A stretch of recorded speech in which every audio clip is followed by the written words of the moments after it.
Sir రీసెంట్‌గా పవన్ కళ్యాణ్ గారు Greenko project దగ్గరికెళ్లారు, సందర్శించారు. ఆ ప్రాజెక్ట్ యొక్క పనితనాన్ని కొనియాడారు. గత గవర్నమెంట్‌కి క్లీన్ చీట్ ఇచ్చారు. చాలా బాగా పనిచేశారు అని పనిచేసినటువంటి ఓవరాల్‌గా ఆహ్, అధికారులందరూ ఎవరైతే ఉన్నారో అందరిని ప్రశంసలతో ముంచెత్తారు. ఇది రాష్ట్రానికి ఒక పర్యాటక ప్రాంతం. రాష్ట్రానికే కాదు, దేశానికే కాదు, ప్రపంచంలోనే ఒక ఉన్నతమైన పర్యాటక ప్రాంతంగా ఇది తయారవుతుంది అనేటువంటి కామెంట్లు కూడా చేశారు. పవన్ కళ్యాణ్ గారిని రీసెంట్ పాస్ట్ లో కనుక చూస్తారండి, 6 నెలల కంప్లీషన్ అండ్ 7th మంత్ చూస్తే సార్ ఆయన వైఎస్ఆర్సీపీకి బ్రాండ్ అంబాసిడర్ గా ఉన్నారు. ఇప్పుడు చూద్దాం, సాధారణంగా చూడండి, మనకి పెప్సీకి, థమ్స్ అప్ కి, కోకో కోలాకి, ఇట్లకి, అలాగే క్రికెటర్స్ ఏవో ప్రొడక్ట్స్ కి ఎట్లా ఇస్తుంటారో సినిమా యాక్టర్లు, అలాగా ఈయన వైఎస్ఆర్సీపీకి బ్రాండ్ అంబాసిడర్ అయ్యారు. పాప ప్రక్షాళన అంటారు. ఎందుకంటే అబద్ధాల పునాదులతో ఈ ప్రభుత్వ స్థాపన జరిగిన తర్వాత ఖచ్చితంగా గతంలో ఏం జరిగింది అన్నది వీళ్ళు ఎన్ని మాటలు మాడారో అవన్నీ అబాస్పాలు చేసి వైఎస్ జగన్మోహన్ రెడ్డిని 11 స్థానాలకు పరిమితం చేశారు. కానీ ఇంట్రాస్పెక్షన్ లో మనిషి యొక్క అంతరాత్మ ఘోషిస్తూ ఉంటుంది, అరే నువ్వు చేసిన పని ఏంద్రా భయ్, అదే నువ్వేం చేసిన పని ఏంద్రా అని. ఆ పశ్చాత్తాపానికి ఏంటంటే ఫస్ట్ ఆయన పర్యాటక రంగాన్ని అభివృద్ధి చేసే కార్యక్రమంలో రుషికొండ ప్యాలెస్ కట్టారు. అది ఫస్ట్ ప్రజలకు పరిచయం చేస్తూ చూసారు ఎంత అద్భుతం జగన్మోహన్ రెడ్డి కట్టాడు. స్పాన్ ఆఫ్ నో టైం శాశ్వత భవనం. వాళ్ళు కూడా చెప్పుకోలేకపోయారు. వాళ్ళు కూడా అదే ఇక్కడ ఏమంటే బ్రాండ్ అంబాసిడర్లు ఏం చేస్తారంటే వాళ్ళ వల్ల కానివి ప్రజల్ని ఆకర్షించి చేయడానికి వాళ్ళు బ్రాండ్ అంబాసిడర్స్ కింద కొంతమందిని అపాయింట్ చేస్తారు. ఎలాగో తింగరతనం వైఎస్ఆర్సీపీ వాళ్ళు చేసి చెప్పుకోలేకపోవడం. ఎందుకంటే వాళ్ళందరూ చుట్టుపక్కల అందరూ తెప్పేలాగానే ఉన్నారు. ఎవరికి నోట్లో నేలిక ఉండదు, ఓ డేటా తీసుకొచ్చి చెప్పడం ఉండదు. అంచేది ఏంటంటే వాళ్ళకి ఏంటసేపు వాళ్ళకి బిస్కెట్ వేసారు. ఏది పవన్ కళ్యాణ్ అనే వ్యక్తిని బిస్కెట్ వేసి ఆయన చుట్టూ రాజకీయం చేయడం, అధికార ప్రతినిధులకి సమయం అంతా విలువైన సమయాన్ని వేస్ట్ చేసుకున్నారు.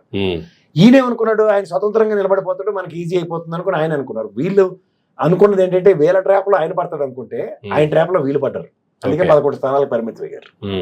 అండ్ సబ్సిక్వెంట్ డెవలప్మెంట్స్ ఎట్లా ఉన్నాయంటే ఇప్పుడు ఏమవుతుందంటే, అరే ఎంత కాదన్నా నేను కనీసం అసెంబ్లీ గేట్ని కూడా ముట్టనివ్వనన్న దగ్గర నాకు 21 స్థానాలు ఇచ్చారు, నాకు డిప్యూటీ సీఎం ఇచ్చారని పవన్ కళ్యాణ్ గారు వైఎస్ఆర్సీపీ రుణం తీసుకుంటూ నిన్న గ్రీన్కో ఏదైతే ఉందో, నేను గతంలో చెప్పాను, అక్కడ అబ్బాయి సోదరిది కొల్లేరు పులికేట్ సరస్సులు వీటి యొక్క ఔన్నత్యాల్ని, అక్కడ తిరుపతిలో గురుమూర్తి గారు, అండ్ ఇక్కడేమో పిన్నెల రామకృష్ణారెడ్డి గారు మాచర్లో టైగర్ జోన్, వీటిల్లో పర్యావరణ అనుమతుల మాట దేవుడు ఎరుగు. ఫారెస్ట్ నుంచి అప్రూవల్స్ తేయడం చాలా కష్టం. అది దేశ చరిత్రలో 3-4 ప్రాజెక్టులు జగన్మోహన్ రెడ్డి గారి ఆయనలోనే ఆ పర్యావరణ అనుమతులు తీసుకొచ్చి, ఫారెస్ట్ అనుమతులు తీసుకొచ్చి ఆ ప్రాజెక్టులు సక్సెస్ఫుల్ గా కంప్లీట్ చేయగలిగారు. అవి పవన్ కళ్యాణ్ గారు ఇప్పుడు పర్యాటక శాఖ అంటే అటవీ శాఖ మంత్రిగా ఉంటూ అటవీ శాఖ మంత్రిగా ఇవన్నీ అన్యాక్రాంతంగా ఎంక్రోచ్ చేయలేదా అని సరస్వతి ప్రాజెక్ట్స్ క్లీన్ చిట్ ఇచ్చారు. పిన్నెల్ గారిది క్లీన్ చిట్ ఇచ్చారు. ఈ గ్రీన్ కోదానికి కూడా ఆయన లోపల ఏదో పర్యావరణానికి సంబంధించిన ఎక్కువగా అటవీ భూములు తీసుకున్నారన్న అపవాదం లోపలికి వెళ్ళి క్లీన్ చిట్ ఇచ్చారు.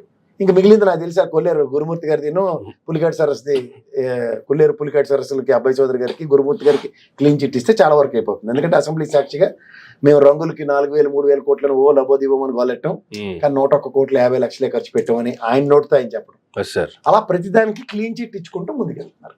సో దీంట్లో ఏంటంటే డెఫినెట్ గా వైఎస్ఆర్సీపీ బ్రాండ్ అంబాసిడర్ గా పవన్ కళ్యాణ్ గారు న్యాయం చేకూరుస్తూ వాస్తవాలని ప్రజలకు, ఎందుకంటే నాకు తెలిసి అతి దగ్గరలో ఇంకా నాకు తెలిసి వివేకానంద రెడ్డి మర్డర్ కూడా ఎవడో ప్రొఫెషనల్ కిల్లర్ ఎవడైతే చంపాడో ఆ విషయం కూడా నేను బయట పెట్టేసిలా ఉన్నాడు. నాకు తెలిసి దానికి కూడా క్లీన్ చిట్ ఇస్తారు, గ్యారెంటీకి ఇచ్చి తీరుతారు. ఇవి ఎందుకంటే నాకు అన్ని, ఎందుకంటే వీళ్ళు ఎలక్షన్ మాడ్యూల్లో చేసింది ఏంటి, నిన్న రోజా ప్రెస్ మీట్ పెడితే తిరుపతి విషయంలో లబోదిబో అని ఎవడో తెలుగుదేశం వాడు నెత్తినూరు కొట్టుకొని చెప్తున్నాడు ఇంత జరిగిపోయాయని. అన్నీ జరిగిపోయానే మీకు 11 స్థానాలు వాళ్ళకి ఇచ్చి మీకు 124 స్థానాలు ఇచ్చారు. మళ్ళీ అదే మాటలు చెప్తుంటే ప్రభుత్వ హత్యల కింద వాటిని ఎలా పోర్ట్రేట్ చేస్తున్న దానికి ఆయన కూడా పశ్చాత్తాపంగా పవన్ కళ్యాణ్ గారు సారీ చెప్పారు. సో ఇవన్నీ గమనిస్తుంటే ఏంటంటే he definitely become a brand ambassador for YSRCP. And Telugu Desam వాళ్ళు ఆలోచించుకోవాలి. ఎందుకంటే ఏం జరుగుతుందంటే ప్రతిదానికి జగన్మోహన్ రెడ్డి గారు క్లీన్ చిట్ ఇచ్చుకుంటూ తిరుగుతున్నారు. ఆల్రెడీ ఓ తపాల సంఘంలో వేరే దుకాణం ఓపెన్ చేశాడు, దానికి తగ్గట్టు ఈయన కూడా అగ్గి కాజ్యం తోడేనంటే ప్రతిదానికి బ్రహ్మాండమైన క్లీన్ చిట్ ఇచ్చుకుంటూ ముందుకెళ్తున్నారు. ఇది ఖచ్చితంగా చెప్పాలి.